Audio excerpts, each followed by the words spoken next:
कि आज के समय बच्चों के नज़रों में सिलेबस का कंप्लीट करने का मतलब बन जाता है खाली वीडियो देखना।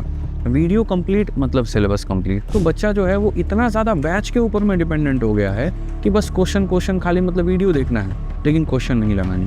आपको चाहे कोई कैलकुलेशन की मैट्रिक सिखा दूँ या आपको चाहे मैं कोई कंसेप्ट सिखा दूँ, जब तक आप उसके ऊपर में प्रैक्टिस नहीं करेंगे आप गणित नहीं सीखेंगे। मैंने जीवन में कभी ये बात नहीं कही कि मैं ही सर्वश्रेष्ठ हूँ और मैं सबसे बेस्ट पढ़ा सकता हूँ। मैं हमेशा ये बात कहता हूँ कि देखिए, यदि अगर आप बिगिनर हैं और आप यहाँ पर मैथ्स में पूरे नंबर लेकर के आना चाहते हैं, यानी तो मैं सिंपल सी बात मैं आपसे कहूँगा, मार्क्स बढ़ाने का एकमात्र तरीका है। देखिए, आज की वीडियो बहुत एक महत्वपूर्ण वीडियो होने वाली है और आपके बिना वक्त को बर्बाद किए हुए मैं आज आपकी वीडियो लेकर के आया हूँ। और मैं आपको बता दूँ ये वीडियो में क्या होने वाला है। तो इसमें आप मैथ्स के मार्क्स को कैसे बढ़ा सकते हैं, हम इसके ऊपर में थोड़ी सी चर्चा करेंगे। साथ में एसएससी मैथ्स को लेकर के हर जगह पर कमेंट है थर्ड एडिशन को कि आया है कि नहीं आया है, तो हम उसके ऊपर में भी बात करेंगे। साथ में थर्ड एडिशन में नया क्या है और किसको लेना चाहिए किसको नहीं लेना चाहिए, और जिनके पास में सेकेंड एडिशन है तो उनका क्या होगा, हम उसके ऊपर में भी चर्चा करेंगे। साथ में वो सारे कॉमन मिस्टेक्स जो बच्चे करते हैं तैयारी के दौरान में, जो उन्हें नहीं करना चाहिए, हम उसके ऊपर में ही बात करेंगे। कुल मिलाकर के वीडियो 10 से 12 मिनट की होने वाली है और अगर आप चाहें तो आप इसको 2x स्पीड पे देख सकते हैं ताकि आपकी समय की बचत होता है। तो सबसे पहले बात करते हैं मैथ्स के मार्क्स को बढ़ाने को लेकर के। देखिए, यदि अगर आप बिगिनर हैं और आप यहाँ पर मैथ्स में पूरे नंबर लेकर के आना चाहते हैं तो उसके लिए सबसे पहले आपको अपना सिलेबस देखना पड़ेगा। और सिलेबस देखने के बाद में आपको बढ़िया तरीके से एक अच्छे टीचर के साथ जुड़ करके अपने सारे कंसेप्ट्स को ख़त्म करने होंगे। मैंने जीवन में कभी ये बात नहीं कही कि मैं ही सर्वश्रेष्ठ हूँ और मैं सबसे बेस्ट पढ़ा सकता हूँ। मैं हमेशा ये बात कहता हूँ कि आपको जिस शिक्षक का बेहतर समझ में आता है, जिसका कंटेंट आपको अपडेटेड और रेलिवेंट लगता है, आप उनके साथ में जुड़ करके अपने मेरे भाई कहीं ना कहीं कंसेप्ट को पूरा करने में लग जाइए, ठीक है। लेकिन अब इसमें होता क्या है कि आज के समय बच्चों के नज़रों में सिलेबस का कंप्लीट करने का मतलब बन जाता है खाली वीडियो देखना। वीडियो कंप्लीट मतलब सिलेबस कंप्लीट। आपने कोई बैच ले लिया, उस बैच में आपको दिखा देगा 75% of the video completed, 60% of the video completed, तो आपको सेटिस्फैक्शन आने लगता है, खुशी आने लगती है, हाँ यार मेरा तो ये टॉपिक कंप्लीट हो रहा है। लेकिन मेरा सवाल ये है कि क्या वाकई में यहाँ पर ये सबसे बेस्ट वे है लर्निंग का? बिल्कुल भी नहीं। आप वीडियो के पीछे भाग रहे हैं लेकिन आप उन चीज़ों को अपना नहीं बना रहे हैं। और आप भूलिए मत कि आप गणित पढ़ रहे हैं। ये आपका वोकैबुलरी नहीं है, ये आपका करंट अफेयर नहीं है जिसको रटना है और बस काम खत्म। सर, ये गणित है और गणित इंसान असली सीखता तब है जब वो कलम घिसता है पन्नों के ऊपर में। जिन कंसेप्ट को वो पढ़ता है उसके ऊपर में बेतहाशा प्रैक्टिस करता है, तब जाकर के उसका बनता है। आज से कुछ समय पहले की अगर मैं बात करूं, जब 18-19 का दौर था, उस समय में मैं ये देखता था कि कोई भी बच्चा किसी दूसरे पब्लिकेशन, किसी भी XYZ पब्लिकेशन की बुक को लेकर के, कोई 6000 प्लस है, कोई 7000 प्लस है, कोई 9000 प्लस है, लेकर के उनके क्वेश्चंस को सॉल्व करेगा। और ना सिर्फ एक बार करेगा बल्कि उस किताब को 2 से 3 बार लगाएगा। जब मेंस की बारी आएगी तो वो सेक्शनल मॉक टेस्ट देगा और सेक्शनल क्वेश्चंस को लगाएगा। लेकिन आज के समय में अगर मैं देखूँ तो बच्चा जो है वो इतना ज़्यादा बैच के ऊपर में डिपेंडेंट हो गया है कि बस क्वेश्चन खाली मतलब वीडियो देखना है, लेकिन क्वेश्चन नहीं लगाने। आज के समय जहाँ वो 6000 क्वेश्चंस का दौर था, अब वो 2000-3000 भी बच्चे को लगाना भारी पड़ जाता है, ठीक है। मैं मानता हूँ दौर बदला है, मैं मानता हूँ तरीके बदले, मैं मानता हूँ टेक्नोलॉजी आई है, लेकिन फिर भी वही बात आ जाता है कि आपको चाहे कोई कैलकुलेशन की मैट्रिक सिखा दूँ या आपको चाहे मैं कोई कंसेप्ट सिखा दूँ, जब तक आप उसके ऊपर में प्रैक्टिस नहीं करेंगे आप गणित नहीं सीखेंगे। और आप ये मुझसे क्या, आप दुनिया में किसी भी जाकर के अच्छे शिक्षक या कोई अच्छा रैंक होल्डर है, आप उससे जाकर के पूछे तो वो आपको बताएगा।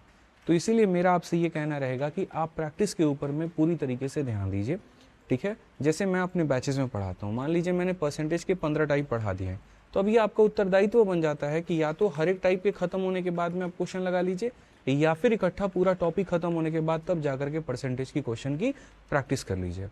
उसमें भी मैंने आपसे ये कहा है कि आपको जिस पब्लिकेशन की जो भी किताब अच्छी लगती है, अपने हिसाब से आपको सुंदर लगता है, आपको लगता है कि यार ये मेरे लिए कॉस्ट इफेक्टिव भी है और यहाँ पर इसके क्वेश्चंस के सॉल्यूशन मुझे समझ में आ रहे हैं, तो आप उसकी प्रैक्टिस करिए। लेकिन मेरी पहली जो आग्रह आप लोगों से होती है वो ये होती है कि प्रैक्टिस करिए तो प्रैक्टिस करिए, उसको मत छोड़िए, ठीक है। तो इस बात का ध्यान रखिए। तो गणित में सिंपल सी बात मैं आपसे कहूँगा, मार्क्स बढ़ाने का एकमात्र तरीका है वीडियो देखना और प्रैक्टिस करना, और पहले किसी अच्छी किताब से प्रैक्टिस करना।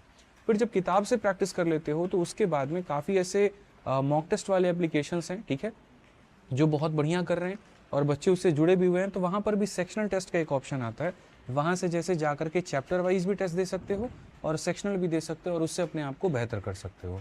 तो इन बातों का ध्यान रखो, ठीक है। अब बात आ जाती है एसएससी मैथ को लेकर के, जिसके बारे में इतने ज़्यादा कमेंट थे, थर्ड एडिशन आई कि नहीं आई, हुआ क्या हुआ। एक बच्चे का तो कल मैं कमेंट पढ़ा था, उसने कहा ये first edition, second edition, third edition होता ही क्या है। तो मैं आपको विस्तृत रूप से ये बात बताऊंगा, ठीक है। और ये कोई प्रमोशनल वीडियो नहीं है, ठीक है। कोई माहौल यहाँ कोई सेट नहीं है, लोग अपना काम कर रहे हैं, मैं अपना काम कर रहा हूँ, आप अपना काम कर रहे हैं, और ये वक्त बचाने का और सीधा सटीक बात करने का बेस्ट तरीका है। तो देखो होता क्या है, जैसे क्या होता है ना कि यहाँ पर देखो, यहाँ लिखा हुआ है सेकंड एडिशन, यहाँ पर लिखा हुआ है थर्ड एडिशन, ऐसे ही होगा कभी फोर्थ एडिशन। तो एडिशन का मतलब क्या होता है? एडिशन का मतलब ये होता है कि जब 2021-22 का दौर था तो फर्स्ट एडिशन आया था, फिर उसके बाद में और भी काफ़ी सारे पेपर होते गए और भी नए नए सवाल आते गए, तो पुराने सवालों को हटा करके नया सवाल डाला गया, तो आया सेकंड एडिशन। अब आपने देखा कि 2025 में एसएससी के काफ़ी सारे पेपर हुए, जैसे कि सीजल 2025 का पेपर हुआ, सीएचएसएल का पेपर हुआ, सिलेक्शन फेज का पेपर हुआ, एमटीएस का हुआ, जीडी का हुआ। तो आज के समय अगर मान लीजिए कोई भी पब्लिकेशन है आपको पुराना ही क्वेश्चन वहाँ पर देगी और आप उसी को प्रैक्टिस करके जाओगे, तो पेपर में नंबर आएंगे? कभी नहीं आएंगे। यानी एज अ शिक्षक या एज अ पब्लिकेशन सभी लोगों की ये जिम्मेदारी होती है कि नए सवालों के ऊपर में प्रैक्टिस कराई जाए। अब नया सवाल पुरानी वाली किताब के अंदर ही डाल करके आपको पहुंचाई जाएगी, तो आपको पता भी नहीं चलेगा कि चेंज हुआ है कि नहीं हुआ है। तो इसीलिए जब किताब के अंदर बड़ा बदलाव होता है तो एडिशन बदल जाता है, कवर पेज टाइटल सब वही रहता है, सेकंड से हमारा आ जाता है थर्ड, ठीक है। तो इसमें बच्चों का ये रहता है कि आप तो हर 2 महीना 4 महीना पर नया एडिशन लेकर आ रहे हो, ऐसा नहीं है। एक साल में एक एडिशन बदलता है, और वो भी तब जब पूरे एक एसएससी का पूरा कैलेंडर कंप्लीट हो जाता है। जैसे 2024 तक के सारे सवाल इसमें थे, लेकिन जब पूरे 2024 के बाद में एक साल लगा, 2025 में काफ़ी सारी परीक्षाएं हुई एसएससी की, और अभी 2026 से स्टार्ट हुआ, पेपर भी स्टार्ट होगा, तो 25 के पूरे साइकिल पूरा स्टार्ट हुआ, तो उसके क्वेश्चन जब लाएंगे तो फिर पूरा एक साल में नया किताब बदलेगा, और अब आएगा आपका थर्ड एडिशन। तो जैसे एसएससी मैथ की पहली सवाल की क्या थर्ड एडिशन आ चुकी है? तो जी हाँ, आ चुकी है। मैं ही वो व्यक्ति था जिसने आपको रोक दिया था कि आप अभी एसएससी मैथ मत मंगाइएगा, लेकिन अब आप मंगा सकते हैं। ये इसकी थर्ड एडिशन है, और थर्ड एडिशन के अंदर में पूरे 2025 तक के सारे सवाल इसके अंदर में इंक्लूडेड हैं, ठीक है। सबसे बड़ी बात यहाँ पर होती है कि और भी पब्लिकेशंस की किताबें हैं, तो आपको एसएससी मैथ लेना चाहिए कि नहीं लेना चाहिए। अगर आपके पास ऑलरेडी पहले से एसएससी की कोई पीवाईक्यू की बुक है किसी और पब्लिकेशन की, तो आपको ये लेने की आवश्यकता नहीं है। मैं आपको पहले बता दूं, आपके पैसे कटने नहीं दूंगा मैं। लेकिन यदि आपके पास में नहीं है तो आपको शुरुआत इसी से करना चाहिए। कारण बताता हूँ, ये किताब आपका टाइप वाइज है और इसको बनाने में बहुत मज़ा आता है। औसतन क्या होगा, नॉर्मल किताब के साथ में जब आप क्वेश्चंस लगाने जाओगे तो 1 घंटे में 20 या 30 क्वेश्चन लगाओगे, लेकिन जब आप इसमें जाओगे तो आपका एफिशिएंसी बढ़ जाएगा और 30 से 40 क्वेश्चन आप लगा पाओगे, क्योंकि एक टाइप के सारे सवाल पहले इजी, फिर मॉडरेट, फिर टफ सब एक साथ दिए गए हैं, जो कि आप इधर स्क्रीन पे देख सकते हैं। तो उसमें क्या होगा कि आपकी एफिशिएंसी बढ़ती चली जाएगी, क्वेश्चन जल्दी समझ में आएंगे और आप बना पाओगे। दूसरा, जो मेरे स्टूडेंट्स होते हैं, मेरे एप्लीकेशन पे या यूट्यूब पे जुड़े होते हैं, उनको मैं खास तौर पर ये बात कहता हूँ कि आपको यही क्वेश्चंस या इसी किताब से लगाना चाहिए। कारण बताते हैं क्यों। होगा क्या, मान लीजिए कोई और पब्लिकेशन की किताब है, उसमें वेन डायग्राम के क्वेश्चन शुरू में दे दिए गए हैं, और मैं आपको 18वीं या 19वीं क्लास में परसेंटेज के वेन डायग्राम पढ़ा रहा हूँ। अब मेरे पढ़ाने के दौरान ही अगर आप उस किताब में लगाने जाएंगे क्वेश्चन, आपसे लगेगा नहीं, आपको लगेगा नहीं, तो आप क्वेश्चन बनेगा नहीं। फिर आपको ये लगेगा कि सर जो पढ़ा रहे हैं यार, इससे तो मेरा क्वेश्चन ही नहीं बन रहा है, ठीक है, वीडियो के बाद तो मेरा सवाल ही नहीं बन रहा है यहाँ पे, तो इसका मतलब ऐसा तो नहीं कि मैं गलत पढ़ रहा हूँ या पढ़ रही हूँ। बिल्कुल गलत बात है। मेरा ये कहना है कि जो चीज़ मैं चैप्टर में अंत में पढ़ा रहा हूँ और आप जिस किताब में शुरू में उसको लगा रहे हैं, कैसे बना पाएंगे। तो इसीलिए मैंने कोर्स और बुक दोनों को इंटीग्रेट कर दिया है कि जैसे जैसे कोर्स में मेरा क्वेश्चन बढ़ता चलेगा, उसी सीरियली के हिसाब से यहाँ पर पीवाईक्यू को मैंने मेहनत करके और थोड़ा सा पेन लेकर के मैंने अरेंज कर दिया है। तो जैसे ए बी रूल वहाँ पढ़ा तो ए बी रूल यहाँ दिया गया होगा, तो वहाँ पढ़ो ए बी रूल का वीडियो जैसे आपको दिखेगा और फिर ए बी रूल के क्वेश्चन लगा लो। इससे क्या होता है कि बच्चा कम समय के अंदर में लर्निंग ज़्यादा करता है, सीखता ज़्यादा है, ठीक है। तो थर्ड एडिशन की इंग्लिश और हिंदी दोनों आ गई है, डिस्क्रिप्शन में इसका मैंने लिंक दे दिया है, और जितने रुपए में सेकंड एडिशन की किताब थी उतने ही रुपए में थर्ड एडिशन भी आ जाएगी। हालांकि ये थोड़ी उससे ज़्यादा मोटी है और इसमें नंबर ऑफ क्वेश्चन ज़्यादा हैं, लेकिन मैंने कॉस्ट नहीं बढ़ाया है, जितना कॉस्ट पहले था उतना ही कॉस्ट मैंने अभी भी रखा है। अब बात आ जाता है कि जिनके पास में सेकंड एडिशन की किताब है उनका तो नुकसान हो गया भाई, उनका क्या करें। कोई नुकसान नहीं हुआ है तुम्हारा। सेकंड एडिशन में 2024 तक के सारे क्वेश्चन थे, तुम्हारे पास सिर्फ 2025 के नहीं है ना, तो 2025 के नहीं है तो मैं पूरा क्वेश्चन टाइप करवा रहा हूँ अभी। 2025 का सारा क्वेश्चन मेरे पास में ऑलरेडी टाइप हो गया है और कुछ नए भी और टाइप करवा रहा हूँ, और उसका एक सेपरेट पीडीएफ तुम लोगों को दे दूंगा। तो सेकेंड एडिशन की किताब से पूरे 2024 तक के क्वेश्चन कर लेना, और जो नया 2025 वाला आया उसकी फ्री में पीडीएफ तुम लोगों को दे दूंगा मैं, ठीक है। तो 2025 के सारे एग्जाम्स के क्वेश्चन और सॉल्यूशन तुमको मिल जाएंगे, और मिल जाएंगे तो बढ़िया से फ्री में आप उसकी तैयारी कर लेना। तो मतलब मेरी हमेशा ये कोशिश रहती है कि जिस तरीके से मैं तुम्हारा फ़ायदा पहुंचा सकता हूँ मैं वैसे पहुंचा दूँ, ठीक है। किसी भी बच्चे का कहीं पर कोई अहित ना हो, जिसके पास किताब है वो ना ले, सेकेंड एडिशन है उसको भी लेने की ज़रूरत नहीं है। हाँ, जो नया तैयारी कर रहा है, जो बैच के साथ जुड़ रहा है, उसके लिए बहुत नेसेसरी है, क्योंकि जब आप इसमें जाओगे तो तरीके से हमने पूरा इंडेक्स में एक एक टाइप हमने यहाँ पर कवर किया है, सारी चीज़ें हमने बताई है। फिर उसके बाद में जब आप जाओगे यहाँ पर तो इनके क्वेश्चंस भी उस तरीके से रखे हुए हैं। तो धीरे धीरे आज मैं देख रहा हूँ कि एसएससी मैथ लोकप्रियता इसकी बढ़ती चली जा रही है, और लोगों के बीच में सबसे ज़्यादा ये बढ़िया और मतलब प्रतिष्ठित पुस्तक मानी जा रही है। शुरू में हम लोगों ने भी जब निकाला था ना तो थोड़े एरर आ गए हमारी वजह से, ठीक है, मतलब थोड़ा टाइपिंग में एरर हो गया और बाकी चीज़ों में भी थोड़ा था, लेकिन हमने टाइम टू टाइम जो पीछे हम लोग एक फीडबैक देते हैं पेज, तो जब बच्चे यहाँ पर ये स्कैन करके फीडबैक करते हैं उससे हमें काफ़ी कुछ पता चला। तो हमने विद इन टाइम जो है इस किताब के अंदर में काफ़ी इंप्रूवमेंट किए हैं।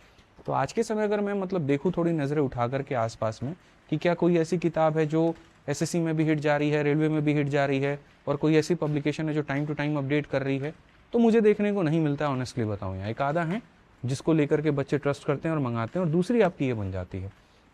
तो बढ़िया से मंगाइए, और पूरे एसएससी की तैयारी करने के लिए एसएससी की सबसे सर्वश्रेष्ठ किताब ये बन जाती है। फिर से कहूँगा, third edition Amazon, Flipkart, local दुकान हर जगह पर उपलब्ध है, आप मंगा सकते हैं। अब आते हैं सार के ऊपर में। देखिए क्या है, मैं बैकग्राउंड में आप लोगों के लिए बहुत सारा काम कर रहा हूँ, चाहे बुक्स बनाने को लेकर के हो, चाहे पीडीएफ बनाने को लेकर के हो, या और भी चीज़ों को लेकर के हो।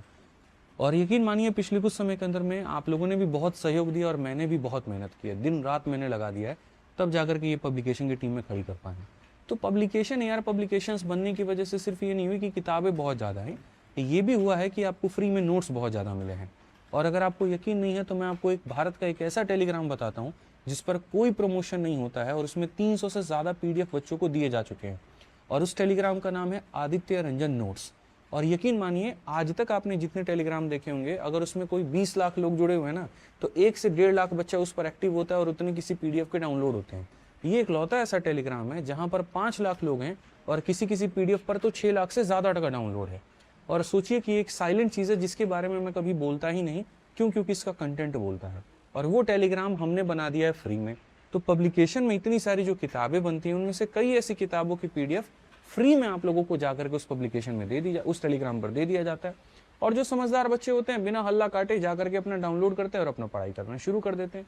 तो आप भी लाभ उठाइए। जैसे रेलवे के इतने सारे पेपर हुए हैं, हमने सबको टाइप करवा के विद सॉल्यूशन उस टेलीग्राम पर डाल दिया है, और इसका हम हल्ला नहीं काटते हैं, उसके बारे में ढिंढोरा नहीं पीटते हैं। नहीं तो आज के समय किसी एक एग्जाम का कंपाइलेशन कोई डाल क्या देता है, मतलब ब्रह्मांड में पहली बार, और पता नहीं क्या क्या होने लगता है। तो ठीक है यार, थोड़ा अच्छे तरीके से काम हम लोग करते हैं, बेहतर करते हैं और अच्छा चलते हैं। आप बस पढ़ाई करते रहो, आपके साथ में पूरी तरीके से लगा हुआ हूँ। और 2x के स्पीड पे वीडियो देखी होगी तो आपका काफ़ी समय बच गया होगा। बाकी बढ़िया से पढ़ाई करते रहो, और गाइडेंस की वीडियो के ऊपर मैं भी काम कर रहा हूँ, धीरे धीरे लेकर के आऊँगा। तो उम्मीद करता हूँ कि सारे डाउट्स क्लियर हो गए होंगे। एक डाउट आपका रह गया होगा कि क्या ये बाइलिंगुअल है कि इंग्लिश हिंदी अलग है। इसकी इंग्लिश अलग है और हिंदी अलग है, और दोनों के लिंक डिस्क्रिप्शन में दे दिए मैंने। कॉस्ट इफेक्टिव ज़बरदस्त बुक है, बढ़िया से पढ़िए, ठीक है। बाकी वीडियो कैसी लगी बताइए, और मन में कोई सवाल है तो वो भी बताइए, क्योंकि आज के समय मैं सोच रहा हूँ कि ऐसे ही बैठ करके आराम से चर्चा की जा सके और आपके सवालों के जवाब मैं दे पाऊँ, ठीक है। तो कैसा लगा ज़रूर बताइएगा। बहुत बहुत धन्यवाद। जय हिंद।